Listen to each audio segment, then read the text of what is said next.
à tous, soyez les bienvenus dans un nouveau numéro de Parents c'est un métier, votre émission sur la parentalité. Alors que vous avez attendu avec la plus grande impatience son premier mot qui vous a, souvenez-vous, presque fait monter les larmes aux yeux. Eh bien, quelques années plus tard, vous vous surprenez à lui demander de se taire. Votre enfant parle et votre enfant parle tout le temps. Et vous vous demandez ce que révèlent ces bavardages incessants que vous supportez, parfois pas très bien d'ailleurs, il faut le dire. Comment faire pour modérer ce petit bavard? C'est la question du jour et la mission d'Elia Billou, notre psychologue, c'est d'y répondre.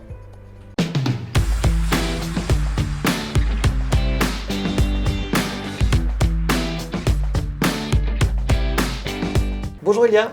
Bonjour Guillaume. Sois le bienvenu dans Parents c'est un métier, on est extrêmement ravis de te retrouver avec cette question du jour, le bavardage chez l'enfant. Alors effectivement, pendant de nombreuses années, on s'est dit, ou en tout cas de nombreux mois, on s'est dit, ah là là, vivement que mon petit bout de chou parle, et puis tout d'un coup, oh, mon Dieu, tais-toi s'il te plaît, tu me fatigues. Voilà, c'est un peu la réaction de certains parents quand le petit bout, ou la petite boute, si je puis me permettre de parler ainsi, commence à parler beaucoup. D'où vient le bavardage? Alors, par rapport déjà aux parents qui manquent un peu de patience, ne culpabilisez pas trop, c'est normal aussi en tant qu'être humain d'avoir des fluctuations dans nos émotions et par conséquent des fois être un peu plus à vif dans ses propos. Bon, quand c'est un peu trop à vif, n'oubliez pas une chose, excusez-vous auprès de l'enfant et dites-lui simplement les choses, c'est que vous étiez aussi fatigué et qu'à ce moment-là, il y avait un peu trop de surplus émotionnel pour que vous puissiez justement être à son écoute, mais que maintenant vous êtes à son écoute. Bon. Ça, c'est le premier thème. Alors, un enfant va acquérir à peu près autour des 3 ans, à peu près 1000 mots dans son champ lexical. D'accord. Autour des 5 ans, le double. Donc on voit qu'il y a déjà une expansion dans son champ lexical. Il va en apprendre, il va les oublier, mais il ne va pas vraiment les oublier parce que du coup, ça crée un ancrage dans le cerveau, en mémoire sémantique. Du coup, tout doucement, quand il va à force de les réentendre, de devoir les utiliser, ça va revenir. Donc il faut favoriser justement l'apprentissage de ces mots, c'est par lui-même. Il y a quelques erreurs par contre à éviter. Certaines de ces erreurs, ça va être autour justement de reprendre systématiquement son enfant. D'accord. Si on reprend son enfant, ça envoie une information comme quoi l'enfant n'est pas assez autonome dans sa prise, dans le fait de verbaliser certaines choses. Donc ça peut lui faire en sorte qu'il ait un repli sur soi et qu'il ait moins envie justement de communiquer parce qu'il sait qu'il sera systématiquement repris, donc il ne fait pas assez bien. En fait, ça envoie cette pensée négative de lui-même, je ne suis pas assez bien, je ne fais pas les bonnes choses. Donc les petites fautes de français, lorsqu'on est tout petit, on laisse un peu courir. Oui, parce qu'en fait, tout simplement, et même un peu plus grand, l'enfant va avoir envie d'apprendre par lui-même. Donc il va corriger au fil des années ses propres erreurs. Alors, les crocodiles et les crocodiles, par exemple, qui sont difficiles à...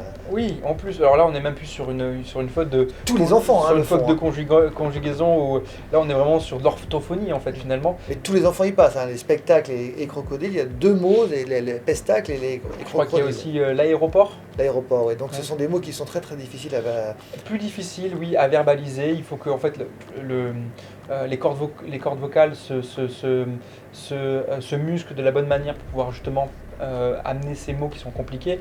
Il y a un exercice extrêmement compliqué que je n'arrive pas à faire, c'est les chaussettes de l'archiduchesse. Duchesse, ça s'appelle sèche ou archi-sèche. Par exemple, pour ma part, c'est une grande difficulté et je n'y arriverai pas. Et il m'arrive fréquemment d'ailleurs de me tromper, de conjugaison dans un mot, ou même de pouvoir verbaliser certaines choses, me tromper de mots. Mais par moi-même, je vais avoir cette petite consonance, cette oreille en fait qui va être derrière et qui va me dire. Oula, c'est pas ce que je voulais dire.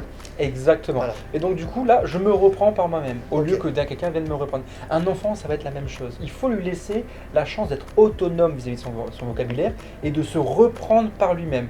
On peut à un moment donné, si on sent qu'il fait systématiquement la même erreur et qu'il n'arrive pas à comprendre il ne comprend pas par lui-même que c'est une erreur. On peut lui glisser. On lui glisse. Est-ce que tu es vraiment sûr que c'est comme ça que ça se dit? Voilà. Mais tout de suite, on ne va pas l'enfermer ou le stigmatiser dans ses erreurs. Pas que ce soit répétitif. Non, parce que du coup, la problématique, c'est qu'au bout d'un moment, il va en fait se focaliser que sur les erreurs et pas sur ses réussites. Et ça va, en plus de ça, augmenter les erreurs. Comment faire donc pour modérer un petit bavard? Alors, tout simplement, en fait, il faut aussi écouter deux choses. On doit écouter les mots qu'il est en train de nous dire, mais aussi les émotions qu'il est en train de dire à ce moment-là. Parce qu'un enfant peut être répétitif envers un même sujet, et on se dit, mais pourquoi il vient toujours me parler de ça? Est-ce que c'est vraiment important? Et en fait, c'est pas les mots qu'il est en train de dire, mais c'est comment il le dit, la façon dont il en parle. Une communication entre deux êtres vivants, c'est 70% de non-verbal.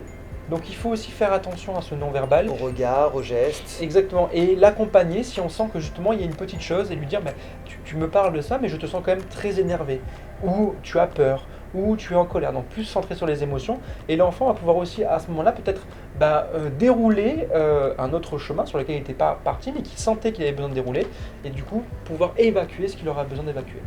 Merci beaucoup Elia pour toutes ces informations. On aura le plaisir de te retrouver très prochainement pour d'autres thèmes dans Parents c'est un métier.